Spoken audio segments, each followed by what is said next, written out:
RS brothers లో ఆషాఢం KG sale మళ్ళీ మొదలైంది. మరెన్నో క్రేజీ ఆఫర్స్ ఖైదీ చేయండి ఆర్ఎస్ బ్రదర్స్.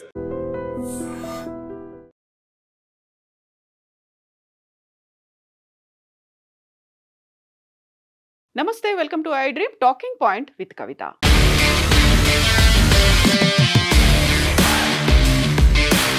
అహ్మదాబాద్ ఫ్లైట్ యాక్సిడెంట్కి సంబంధించి ఏఏఐబి తన 15 పేజీల రిపోర్ట్ని ప్రమాదం జరిగిన 30 రోజుల్లోపే నివేదించింది. అయితే అందులో ఉన్నటువంటి క్వశ్చన్సే చాలా ఎక్కువగా ఉన్నాయి. ప్రమాదం ఎలా జరిగింది అనే దానికి ఇచ్చినటువంటి ఆన్సర్స్ కంటే కూడా క్వశ్చన్స్ ఎక్కువ ఉన్నాయి.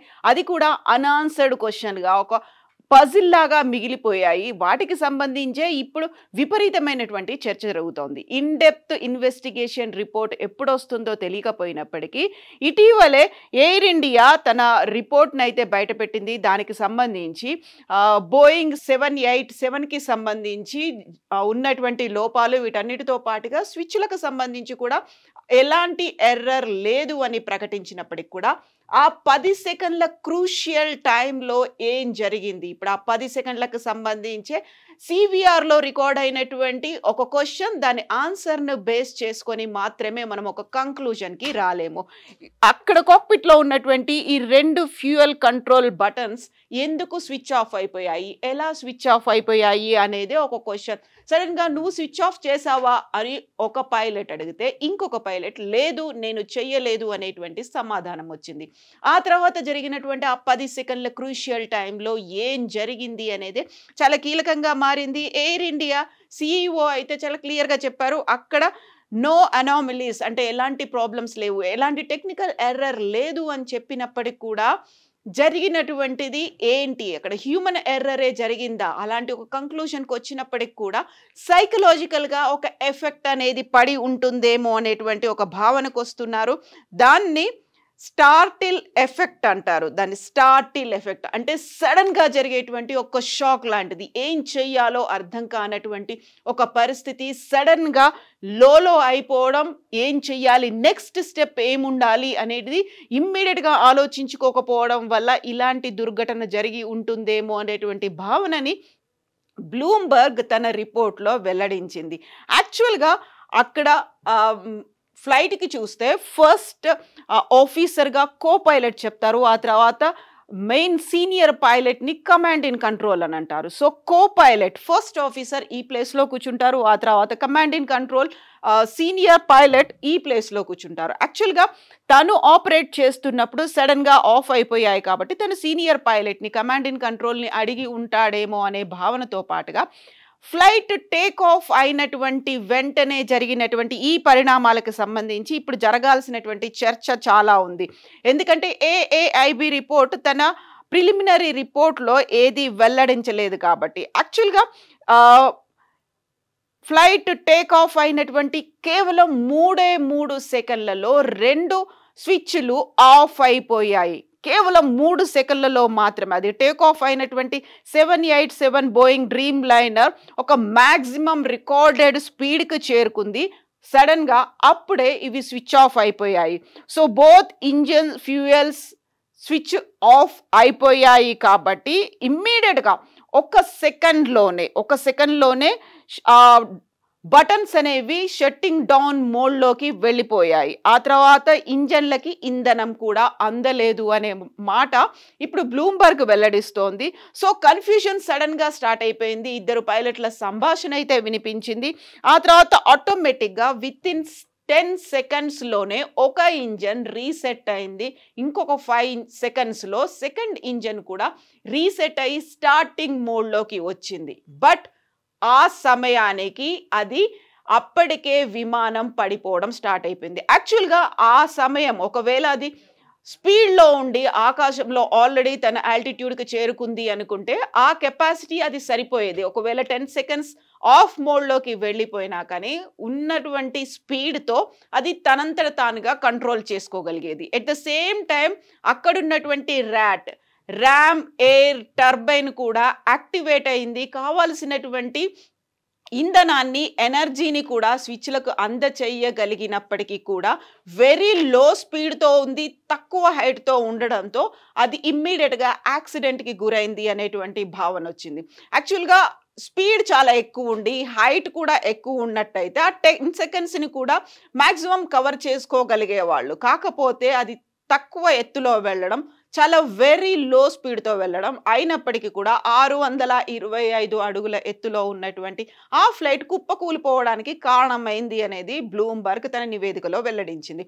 యాక్చువల్గా ఆ 10 సెకండ్స్లోనే ఏం చేయాలో అర్థం కాని పరిస్థితి. ఎందుకు? 2 ఇంజన్లు సడన్గా స్విచ్ ఆఫ్ అయిపోవడం, అది రేరెస్ట్ ఆఫ్ ద రేర్ కండిషన్గా చెప్తుంటారు. ఒక ఇంజన్ స్విచ్ ఆఫ్ అయిపోయినప్పటికీ ఇంకొక ఇంజన్ అయినా వర్క్ చేస్తూ ఉంటుంది కాబట్టి 2 స్విచ్ ఆఫ్ అయిపోయాయి. ఏం చేయాలో అర్థం కాని పరిస్థితిలో ఉంది. యాక్చువల్గా స్విచ్ ఆఫ్ అయిన తర్వాత కూడా engine fuel control switches, cut fuel supply and shut down engines అనేది అవుతుంది. యాక్చువల్గా ఇది ఆఫ్ మోడ్లో ఉన్నప్పుడు. ఒకవేళ ఆన్ అవ్వాలంటే switches have stop lock mechanism, so must be lifted before turning. యాక్చువల్గా మళ్ళీ వాటిని పైకి లాగి టర్న్ ఆన్ చేయాల్సినటువంటి అవసరం ఉంటుంది. అది ఆఫ్ మోడ్లోకి వెళ్ళిపోయింది. ఆన్ చేయడానికి కూడా దట్ టేక్స్ టైమ్. ఆ మెకానిజం అలా ఉంది కాబట్టి యాక్చువల్గా ఈ మొత్తం సిస్టమ్ని చూసిన తర్వాత ఇప్పటికైతే ఏఐబి రిపోర్ట్లో మోర్ క్వశ్చన్స్ ఉన్నాయి, దాని ఆన్సర్స్ అనేటువంటి ఒక భావన వచ్చింది. కాబట్టి ఆ 10 సెకండ్సే యూజువల్గా ఎవరికైనా ఏదైనా యాక్సిడెంట్ గురయ్యారు, సడన్గా అన్నోన్గా అన్ఎక్స్పెక్టెడ్గా ఏదైనా జరిగింది అంటే కాసేపు మనం బ్లాంక్ అయిపోతాము. అదే పరిస్థితి అక్కడ ఉన్నటువంటి పైలట్స్ కూడా వచ్చింది. ఆ ఎఫెక్ట్ వల్లే వాళ్ళు ఏం చేయాలో అర్థం కాని సిచ్యువేషన్లో ఉన్నారు. సో ఆ 10 సెకండ్స్ అనేది చాలా కీలకంగా మారింది. స్టార్ట్ టిల్ ఎఫెక్ట్కి గురయ్యారు. సో ఏవియేషన్లో కూడా అలాంటివి జరుగుతుంది. బట్ అది పైన ఎత్తులో వెళ్తూ తనకున్నటువంటి హైట్లో కనుక అది ప్రయాణం చేస్తున్నట్టయితే ఎలాంటి ఎఫెక్ట్ ఉండకపోయేది.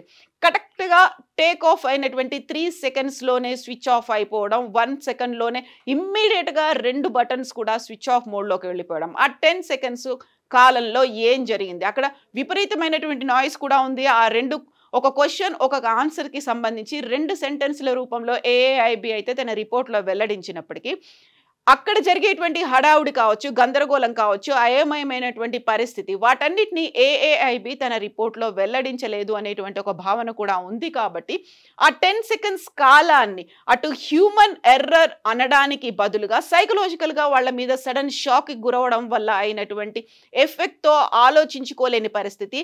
ఇమ్మీడియట్గా రెస్పాండ్ అవుదాం అనుకున్నప్పటికీ కూడా ఆ 10 సెకండ్స్ సమయంలోనే రెస్పాండ్ అయిపోయి వాళ్ళు బటన్స్ని ఆన్ చేసే పరిస్థితుల్లోనే అది కుప్పకూలిపోయింది అనేటువంటి ఒక ఫైండింగ్ అయితే బ్లూంబర్గ్ తన రిపోర్ట్లో అయితే వెల్లడించింది.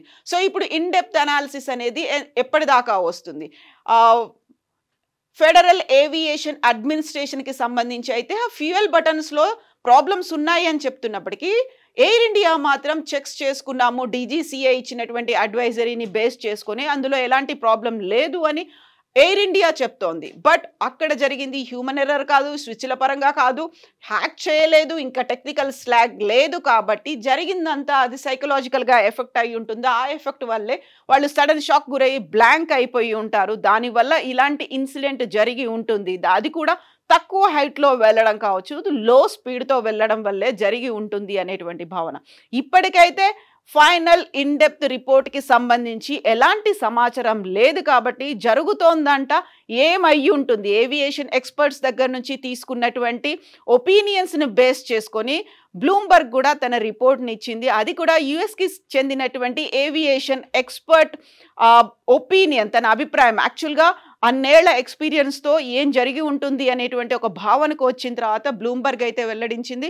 ఆ వివరాలనే ఇప్పుడు మనం చూస్తున్నాము. యాక్చువల్గా జరిగింది అక్కడ సైకలాజికల్ ఎఫెక్ట్ అయ్యి ఉంటుందేమో, దానికి సంబంధించినటువంటి కంక్లూజన్స్ ఎంత కాలం పడుతుంది, సైకలాజికల్ ఎఫెక్ట్ని నిరూపించుకోవడానికి కూడా ఇప్పుడు పైలట్లు లేరు. కాబట్టి so end point, concluding point ఎటువైపు టర్న్ అవుతుంది? మళ్ళీ అది తిరిగి పైలట్స్ మీదకే వస్తుంది. ఆ పైలట్స్ వల్లే ఈ ప్రమాదం జరిగింది, వాళ్ళు సడన్ షాక్ గురవడం వల్లే ఈ ప్రమాదం సంభవించింది అనేటువంటి కంక్లూషన్కి వస్తారా అనేదే ఇప్పుడు ఒక $1 మిలియన్ క్వశ్చన్. అయితే మీరేమనుకుంటున్నారు? యాక్చువల్గా ఈ ప్రమాదానికి సంబంధించి ఎండ్ రిపోర్ట్ అనేది వస్తుందా? వస్తే ఎంతకాలం పడుతుంది? అందులో ఫైనల్ ఎర్రర్ ఏముంటుందని మీరు భావిస్తున్నారు? కామెంట్స్ రూపంలో తెలియజేయండి. నిజంగా ప్రస్తుతం ఉన్నటువంటి సమాజం దేనికి ప్రయారిటీ ఇస్తుంది? ఆర్థిక సంబంధాల చుట్టూ మాత్రమే తిరుగుతోంది. మళ్ళీ ఎన్నికలంగానే చాలా విరక్తి కలుగుతున్నాం. మంచి అనిపిస్తుంది కదా, లేడీస్ కూడా ఛాలెంజింగ్ జాబ్స్ చేసినప్పుడు చాలా బాగుంటది. ఫుడ్ డెలివరీ ఇవ్వటానికి వెళ్ళినటువంటి డెలివరీ బాయ్ అనిల్ పై కళ్ళ ముందు పెళ్ళండి కొట్టి